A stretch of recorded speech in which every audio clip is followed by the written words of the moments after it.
मध्य प्रदेश के नगरीय प्रशासन मंत्री कैलाश विजयवर्गीय के पत्र का मामला गर्म है और चिट्ठी के चक्रव्यूह में वो खुद ही फंस गए हैं।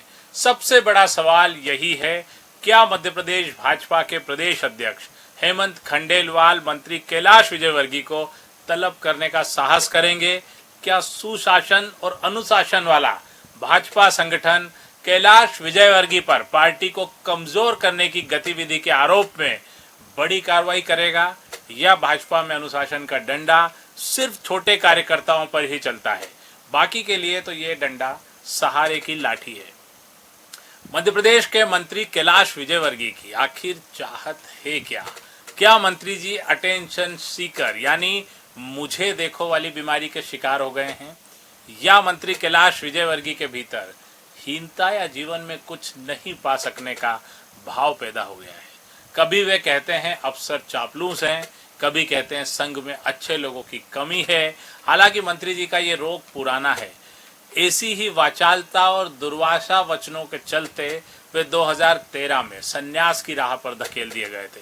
लगता है सत्ता की कुर्सी पर सुकून से बैठना कैलाश जी को सुहाता नहीं।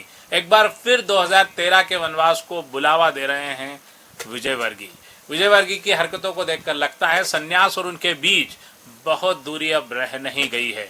नमस्कार, पॉलिटिक्स वाला पीएम टाइम में आपका स्वागत है। मैं पंकज मुकाती। पॉलिटिक्स वाला, आओ राजनीति करें। मंत्री कैलाश विजयवर्गीय को उनके समर्थक कद्दावर नेता, अगले मुख्यमंत्री, भाई साहब और बॉस कहकर संबोधित करते हैं। वे खरा खरा बोलने के लिए जाने जाते हैं, पर खरा बोलना और बुरा बोलने का भेद मापने का पैमाना शायद उनके पास नहीं है। दैनिक भास्कर अखबार में कैलाश विजयवर्गीय के पत्र के हवाले से प्रथम पेज पर एक खबर प्रकाशित हुई है जिसका शीर्षक है, मुझे पिछले 2.5 साल से असहयोग, उपेक्षा और विरोध ही मिल रहा है। उनका आशय इंदौर को पिछले 2.5 साल से उपेक्षा का शिकार होना रहा है। मुख्यमंत्री को लिखे पत्र में विजयवर्गीय ने लिखा कि पिछले 2.5 साल से उन्हें असहयोग, उपेक्षा और विरोध का सामना करना पड़ रहा है। यदि इंदौर के विकास से जुड़े मुद्दों का समाधान नहीं हुआ तो जनता की आवाज को सार्वजनिक मंच पर उठाना उनकी मजबूरी होगी। अब इसमें सबसे बड़ी बात यह है कि विजयवर्गीय मुख्यमंत्री को लिखते हैं, जनता की आवाज को सार्वजनिक मंच पर उठाना मेरी मजबूरी होगी। इन पंक्तियों का क्या आशय है? क्या विजयवर्गीय मुख्यमंत्री मोहन यादव, भाजपा सरकार और संगठन को सीधे सीधे बगावत की चुनौती दे रहे हैं?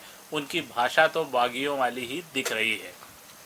सवाल यही है, क्या भाजपा संगठन इसके लिए कैलाश विजयवर्गीय को तलब करेगा? इंदौर की उपेक्षा का नाम लेकर विजयवर्गीय खुद के चेहरे को चमकाने की कोशिश करते दिख रहे हैं। आखिर कैलाश विजयवर्गीय को आज इंदौर कैसे याद आ गया? उनके करीबियों ने जब इंदौर के विकास में अड़ंगे लगाए तब वे कहां थे? आइए समझते हैं इंदौर में कैलाश विजयवर्गीय की कहानी। इसमें कोई शक नहीं कि इंदौर में कैलाश विजयवर्गीय जनप्रिय नेता हैं, पर संगठन में गुटबाजी और दूसरे नेताओं को कमजोर करने का श्रेय भी भाई खेमे को ही जाता है। कभी पूर्व सांसद सुमित्रा महाजन तो कभी इंदौर की महापौर रही मालिनी गौड़ के खिलाफ ये खेमा सक्रिय रहा है। इसके चलते इंदौर की कई विकास योजनाएं कमजोर हुई है या कोरम के अभाव में शुरू ही नहीं हो पाई है।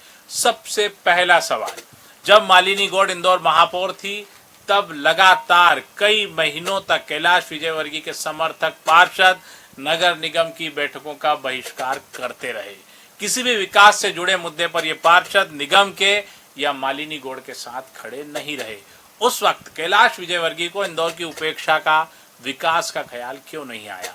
क्यों उन्होंने अपने खेमे के पार्षदों को यह समझाइश दी कि निगम की बैठक में जाना शहर के विकास के लिए जरूरी है? दूसरा सवाल, आज इंदौर शहर की उपेक्षा और अपेक्षित विकास की चिंता करने वाले कैलाश विजयवर्गीय ने अपने बेटे आकाश विजयवर्गीय को टिकट दिलवाने के लिए कैसे तमाम मेहनती जमीनी कार्यकर्ताओं को किनारे किया? तब इंदौर को एक अच्छा, अनुभवी और विकास को समर्पित जनप्रति देने का ख्याल उन्हें क्यों नहीं आया? तब इंदौर की चिंता क्यों नहीं हुई? क्या इंदौर को अच्छे नेताओं की जरूरत नहीं है? क्या आकाश से बेहतर और अनुभवी दूसरे दावेदार नहीं थे? तीसरा और बड़ा सवाल, मोहन मंत्रिमंडल की कैबिनेट बैठकों से गायब रहकर कौन सा विकास गीत लिख रहे हैं कैलाश विजयवर्गीय। लगातार वे कैबिनेट की कई बैठकों से गायब रहे हैं। जब बैठक चलती है उस वक्त वे कोई जरूरी काम करते नहीं दिखते हैं। वे कभी पतंगबाजी करते दिखते हैं तो कभी भगोरिया के मेले में आदिवासी नृत्य नजर करते आते हैं और बकायदा मुंह चिढ़ाते हुए कैबिनेट को इसकी तस्वीर भी अपने सोशल मीडिया पे जारी करते हैं। आखिर पतंगबाजी नृत्य जरूरी है या विकास से जुड़ी बैठकें? कैलाश जी, यदि आपको वाकई इंदौर की चिंता होती तो कैबिनेट में अपनी आवाज बुलंद करते, विधानसभा में बोलते। आज आप इंदौर की नहीं अपनी कमजोर होती नींव की मजबूत करने के लिए इंदौर की भावनाओं से खेल रहे हैं। ये बात सही है कि इंदौर आपको चाहता है, लेकिन इसका मतलब ये नहीं कि आप इंदौर की आड़ में कुछ भी कहते रहें। आप चुने हुए विधायक हैं। आपने क्यों आवाज कैबिनेट में नहीं उठाई? क्यों आपने विधानसभा में इंदौर के मुद्दे नहीं उठाए? आज आपको इंदौर के विकास की याद आ रही है। संभवतः आपको मंत्रिमंडल से बाहर करने का पहले इशारा मिल गया है या आपके लिए कोई नई जिम्मेदारी संगठन नहीं देख पा रहा है, तब आपको अचानक से इंदौर की याद आ जाती है। और हाँ, इंदौर के विकास की बात करने वाले कैलाश विजयवर्गीय ने ही एक बार इंदौर नगर निगम के कामों पर सवाल के जवाब में कहा था कि मैं आजकल नगर निगम की तरफ पैर करके भी नहीं सोता। ये है विकास के प्रति आज की सोच। आज इतना ही। अगले वीडियो में हम आपको बताएंगे मुख्यमंत्री मोहन यादव के शपथ लेने के बाद इंदौर का कितना विकास हुआ और क्यों जरूरी है प्रदेश के दूसरे शहरों में भी बड़े इंस्टीट्यूट और उद्योग खुलना। आज के लिए इतना ही। चैनल को लाइक और सब्सक्राइब करना न भूलें। शुभ रात्रि।